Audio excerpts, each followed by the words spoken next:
नमस्कार बंधुरा आमी आपनादेर सबार प्रिय अनिंदिता आज आबारो आपनादेर साथे एकटी नतून रेसिपि शेयर करब। तो चलुन बंधुरा रेसिपिटी शुरू करी। बंधुरा आज आमी आपनादेर साथे कलमी शाकेर एकटी नतून रेसिपि शेयर करब।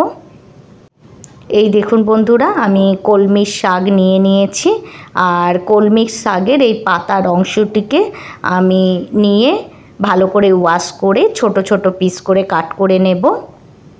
এদিকে আমি একটা কড়াইয়ে 1 টিস্পুন আমি মাস্টার্ড অয়েল গরম করার জন্য রেখে দিয়েছি। এখন অয়েল একটু গরম হলে আমি এর মধ্যে দিয়ে দেব দুটো শুকনো লঙ্কা আর 1 টিস্পুন কালো জিরে। संगे संगे आमी एर मध्य रसुन कुचि ऐड करब। एखन रसुनटी एकटू भाजा भाजा हये गेले आमी एर मध्य ऐड करब पेंयाज कुचि। एकटा बड़ो साइजेर पेंयाजके आमी एमनि लम्बा लम्बा शेप करे काट करे नियेछि सेटा आमी एर मध्य ऐड करे दिलाम। এখন পেঁয়াজটিকে সমস্তগুলির সাথে মিক্স করে নিয়ে আমি ফ্রাই করব আর সঙ্গে সঙ্গেই আমি এর মধ্যে অ্যাড করব 1 টিস্পুন হলুদ গুঁড়ো। এখন আমি এর মধ্যে অ্যাড করব 1 টিস্পুন জিরে গুঁড়ো। এখন আমি এগুলিকে খুব ভালো করে মিক্স করে নেব। বন্ধুরা আমার চ্যানেলে এই ধরনের আরও অনেক শাকের রেসিপি আছে, আমি লিংক ডেসক্রিপশন বক্সে দিয়ে দেব, আপনারা চেক করতে পারেন। এইভাবে কলমির শাক বানিয়ে আপনারা গরম গরম ভাতের সাথে খেলে এর স্বাদ আপনারা কোনোদিনই ভুলতে পারবেন না। অবশ্যই আপনারা এইভাবে এই রেসিপিটি ট্রাই করবেন। আর এদিকে কলমির শাকটির পাতাগুলোকে আমি খুব ভালো করে ওয়াশ করে এই রকম ছোট ছোট পিস করে কাট করে নিয়েছি, সেটা আমি এর মধ্যে অ্যাড করে দিলাম। অ্যাড করে দেওয়ার পর আমি এটিকে সমস্ত গুলির সাথে মিক্স করে নেব।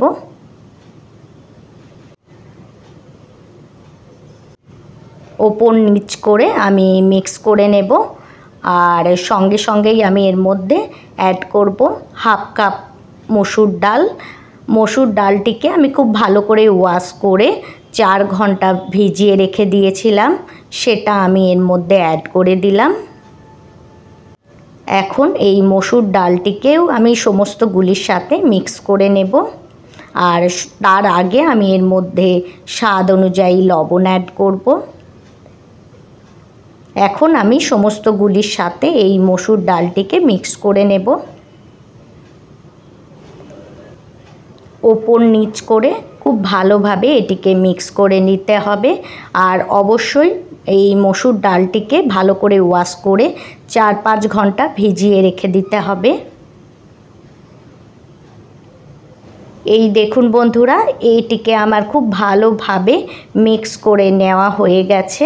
এখন এই পর্যায়ে আমি গ্যাসের ফ্লেমটা লো করে এটিকে ঢাকা দিয়ে আমি 15 মিনিটের জন্য এটিকে কুক করে নেব। আমার 15 মিনিট হয়ে গেছে। এই দেখুন মসুর ডালটিও আমার সেদ্ধ হয়ে গেছে আর শাকটিও পুরোপুরিভাবে কুক হয়ে গেছে। এখন এই পর্যায়ে গ্যাসের ফ্লেমটা হাই করে এটিকে আমি খুব ভালোভাবে একটু ফ্রাই করে নেব।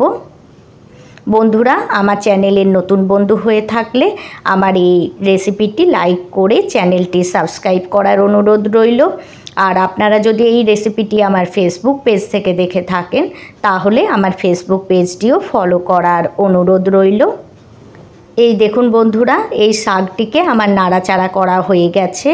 এখন এই পর্যায়ে আমি এর মধ্যে অ্যাড করব 1 টিস্পুন চিনি আর 1 টিস্পুন পোস্ত। আর চিনিটি অ্যাড করা টোটালি অপশনাল, আপনারা চান তো এই প্রসেসটি স্কিপও করতে পারেন। আমার নিরামিষ রান্না একটু মিষ্টি মিষ্টি ভালো লাগে, তার জন্য আমি চিনিটি অ্যাড করলাম। এখন আমি পোস্ত আর চিনিটিকে সমস্ত গুলির সাথে মিক্স করে নেব।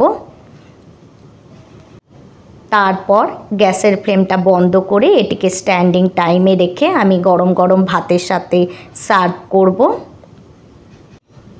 এই দেখুন বন্ধুরা, আমার এই শাকটি বানানো হয়ে গেছে। এই পর্যায়ে আমি গ্যাসের ফ্লেমটা বন্ধ করে দেব।